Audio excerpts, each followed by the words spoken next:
Hey guys, welcome back. So today's video is on this look that I'm wearing right now. It's a smoky, glittery eye with a double wing. It is a little bit glam, but thought I'd try something different. I actually filmed this once before and my battery cut out and I wasn't able to recharge my battery because we had a power cut.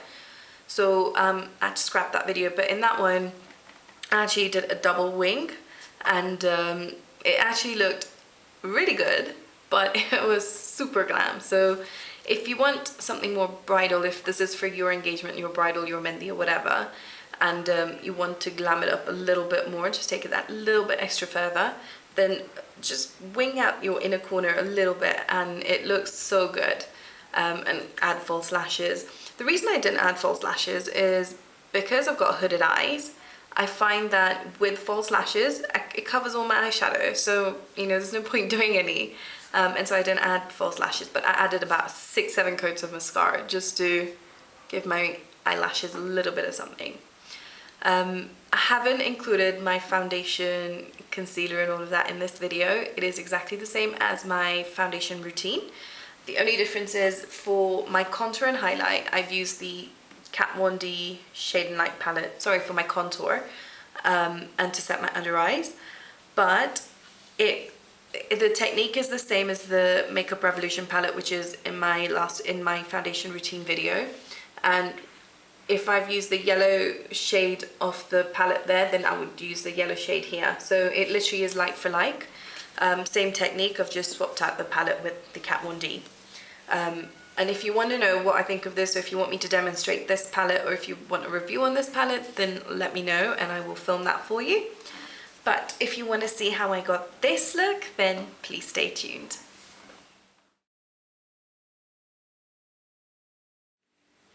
So I'm starting out with a base and I'm using the Maybelline 24-Hour Color Tattoo in the shade Permanent Taupe. I'm using my fingers to apply this because the warmth of my fingers makes it a lot easier to apply this product and to blend it out. And then again, using my fingers, I'm going to apply Lectra from Megan Naik collection onto my eyelid. And this is a beautiful deep purple burgundy shade. And I'm applying 2 coats of this just to get the intensity that I want from the eyeshadow. And then using the matte brown on an angled shadow brush by Real Techniques, and this is from the NYX pick set. I'm using the shade Farah, and I'm applying this onto the outer corners and into the crease, going from outer corner all the way to inner corner, and then just blending it slightly above the crease as well. Now this just gives me a lesser intense application rather than using my fingers. And then just to get that gold glittery finish that I was after, I'm applying Amira over the entire lid on top of the purple shade, which was Lectra. And then using the same angle shadow brush without taking any extra product and blending out the outer edge and crease. So I'm trying to minimize the gold on those areas. And then going back in with Lectra on the same angle brush, and I'm just giving a wash of this color over the entire lid again. So what I was aiming for was this purple burgundy shade with a hint of gold in it. And then for my brow bone, I'm applying Onai onto on a base shadow brush, again by Real Techniques, and this brush is from the NYX pick set, but it is a permanent. It is part of their permanent collection. And then using the same eyeshadow, I'm applying that onto the inner corner of my eyes and blending that in slightly. And then using my fingers, I've gone back in with Lectra just to intensify the outer corners of my eye.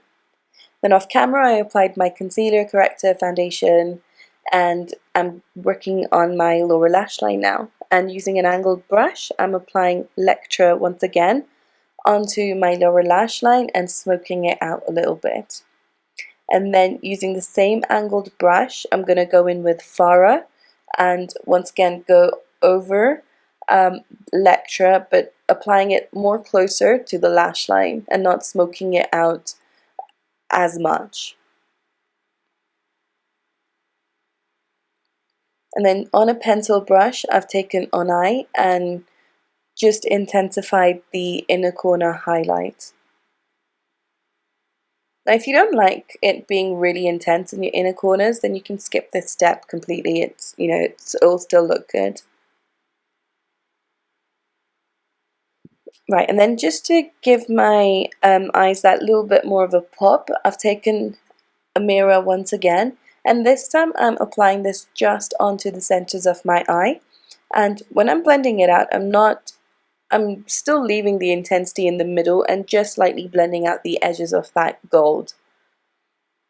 And I'm going to go in with that angled shadow brush really, really lightly and just wash over that gold. So when I hold the brush at the end of it, I'm not applying pressure onto the lid at all.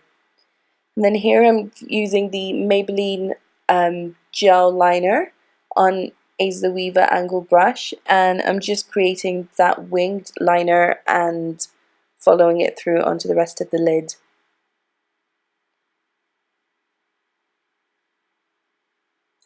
I normally have to get right up close to the mirror, and it's a lot easier when I'm right, my face is right in the mirror, just so I can see what I'm doing. So this time around I thought I would try and film it on camera, but I'm not sure how clear it's come.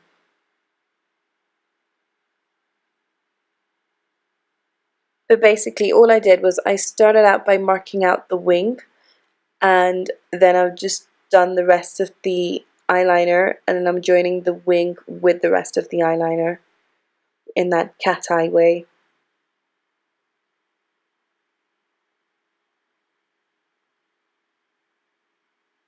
This gel liner is really good. It's really cheap, really affordable, and it's comparable to any high-end gel liner in my opinion.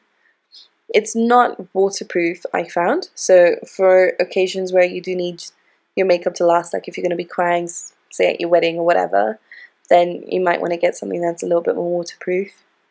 But using the same liner, I'm going on to my waterline, lower waterline, and blending it ever so slightly onto my lash line. So it's going to overlap the brown eyeshadow that I put on earlier.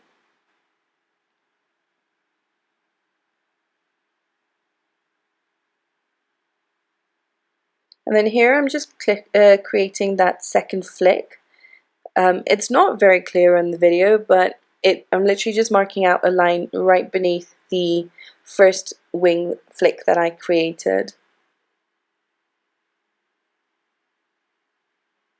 And I'm just doing the same on the other side.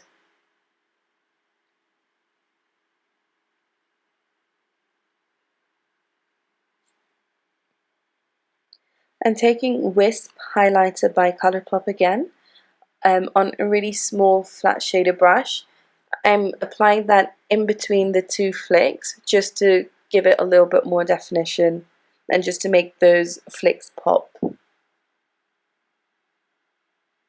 And then what I'm going to do is just add the same highlighter onto the inner corners, again just to give that extra bit of highlight in the inner corners of my eyes. And once again, if you don't like it doing this, you really don't need to. And then here I've taken a little bit of Lectra on the base shadow brush. I just wanted to smoke out the lower lash line a little bit more with this shade. Okay, and then just applying the Wisp highlighter onto my cheeks.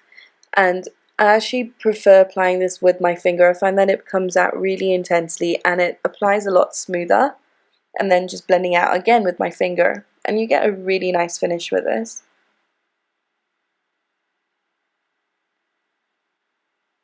The eyeshadows and all the ColourPop products apply so easily, they blend out so easily, and they're really pigmented. Really impressed with them. So the highlighter, I'm putting that on the bridge of my nose above my brows, on my chin, and on my cupid's bow. And then taking Inglot blush in the shade number 122, I'm just applying that on my cheeks. Now I'd already applied my contour and set my under eyes using the Kat Von D Shade and Light palette. And then applying quite a few coats of mascara, and this is the Mally Volumizing Mascara in black. And then taking two Lippie sticks from the Sundays in Silverlake collection, and this is again by ColourPop. I'm first taking Parker, which is just a nude matte brown. It's got a hint of pink in it. And then just to make it a little bit more of a nudish pink, I'm going in with the shade Thirsty, and this has a satin finish to it. And I'm applying this onto my lower lip and then blending it onto my upper lip. And that's it, guys.